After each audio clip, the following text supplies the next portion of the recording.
પધારેલા હરિગુરુ સંતનો જય, ગુરુ નિરાત મહારાજનો જય. ખૂબ ખૂબ ધન્યવાદ. આજે ગામ વકવાડા મુકામે અમારા એવા સુદામા સમાન ભક્તરાજ પોપટભાઈ, જેમનો સહપરિવાર આજે જેમને આંગણે દિવસે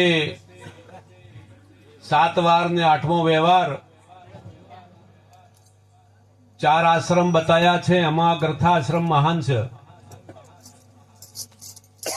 માટે આ ગ્રથાશ્રમનો મહાનત્વ અને મહાનતા બતાવી છે. જે એમાં રહીને જેને ભજન કર્યું એ ભવસાગરમાં તરી ગયા છે. ઓ ના માથે નોખો એનું મહત્વ જાણો છો ભાઈ તમે, કે જાણ્યા વગર એમનો ઠૂટ ઠૂટ કરો હો ભાવથી. બોલો સદગુરુ મહારાજની. બસ આજનો યોગ જેમના સદગુરુ મહારાજ એવા મારા સ્નેહી ચિત્રોડા નિવાસી રાણારામ મહારાજના સાનિધ્યમાં અહીંયા પ્રગટ છે. પૂજ્ય સંત માતા શાંતાબા દૂર દૂરથી અમારા પરમ સ્નેહી સંતો અને દરેક ભક્ત મંડળ, વિશેષમાં પોપટભાઈના સગા સ્નેહી, ખરેખર વિચારવા જેવી વાત એ છે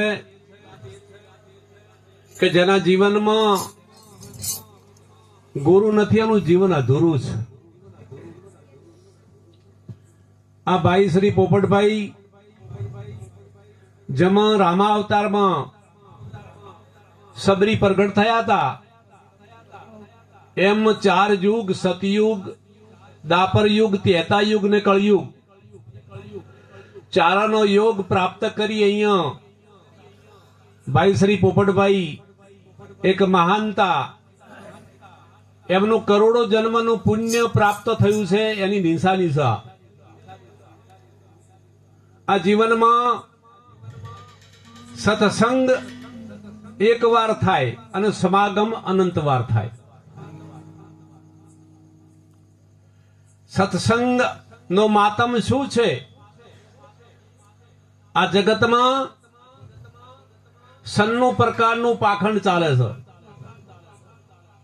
ભાગ્ય વિના નર પાવત નથી, ભલી વસ્તુનો આલો ભલે તમે ભોગ.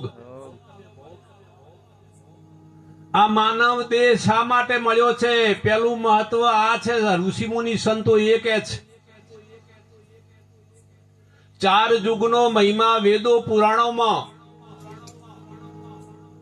ખરેખર ઋષિ મુનિઓ એની ગાથા બતાવી છે.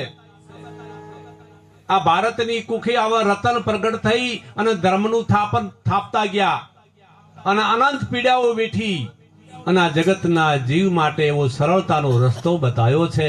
પણ છતાંય સંત દેખીને શેટા ભાગે, રોજ પાખંડીઓને પગે લાગે, ધન દોલત ને દીકરા માગે, દિલમાં વાતો છે દુઃખની. જગતનો જીવ અંધ બની જોશ. 9 માસ ગર્ભમાંથી પરમાત્માએ મુક્ત કરાયો, પિંડની માયામાંથી મુક્ત કરાયો ને બ્રહ્માંડની માયામાં આવીને મલિન થઈ ગયો. હવે આ બ્રહ્માંડની માયામાંથી કોણ મુક્ત કરાવે હોવાને? આવો પરમારથી કોણ છે? સંત સરવર તરવર ચોથાવર હે મેઘ પરમારથ ને કારણે આ ચારે ધર્યો છે દેહ. આ 4 પરમારથી છે, પણ એમાં સંતનો વિશેષતા એવો બતાવ્યો છે મારા સજ્જનો. પણ જગત દૂર દૂર ભાગે છે. વધળી માલણ ને વધળા પૂજારા, મત ભૂલો ગમારા, ભજી લો ને પ્રીતમ પ્યારા. કરોડો જન્મનું પુણ્ય ભેગું થાય ત્યારે આવો માનવ દેહ મળે છે. એવા આપણા ગ્રંથો પણ કહી રહ્યા છે, પણ સતાવવાની વાંખ ઉઘડતી નથી. માટે જાગો, જાગવા જેવો જોગ છે ને જાગે અંધારા મટી. આ છેલ્લો દાવ મળ્યો છે. આ જીવ એવી 84 ની ખોણમાં બંધનમાં ફસાણો છે. હવે મને કોણ છોડાવે? જીવ જીવ જમજમ છૂટવાનો ઉધમ કરે, તેમ તેમ બમણું બંધાય, આપ બળે છૂટે નહીં, છોડાવે અને સદગરુ. કરોડો યજ્ઞ કરશો, કરોડો વખત જાત્રા કરશો, ધૂપ કરશો, હવન હોમ કરશો, જીવ નહીં છૂટી શકે. આ બધી તમારી કલ્પનામાંથી મુક્ત થો.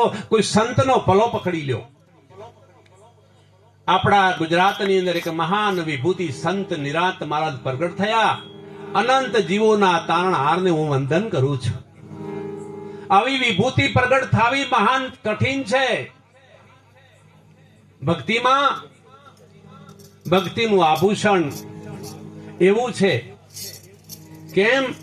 જ્યાં સુધી વૈરાગ ના આવે ત્યાં સુધી આ વાત સમજાય એવી નથી. એનો ઇતિહાસ વેદો પુરાણોમાં તમે જુઓ. બાઈ મીરને વૈરાગ આવ્યો અને રોણાનું રાજ છોડ્યું. 92 લાખ માળવો રાજા ભડથરી છોડ્યો. શેમાં વૈરાગ આવ્યો? જ્ઞાનનો અર્થ શું થાય? જ્ઞાનનો અર્થ થાય સમજ. આ જગતના જીવને આ વાત જાણતો નથી, આનાથી અજાણ છે. ઓંખે બોધેલા પાટા કોણ દૂર કરેવાને? એક જ ભારતનો સંત છોડાઈ શકે છે. નહીં તો ભક્તિમાં ભક્તિના આભૂષણ પહેરીને પાખંડ કરી રહ્યા છે. સાચા સમર્થ સદગુરુ મળી જાય ત્યાં તમારા સ્વરૂપની ઝોંખી કરાવી દે. તમે કોણ છો? તમે જ્યાં સુધી તમને ઓળખતા નથી ત્યાં સુધી તમારું જન્મ મરણ ઊભું છે. એવા સદગુરુ ખોળી કાઢો.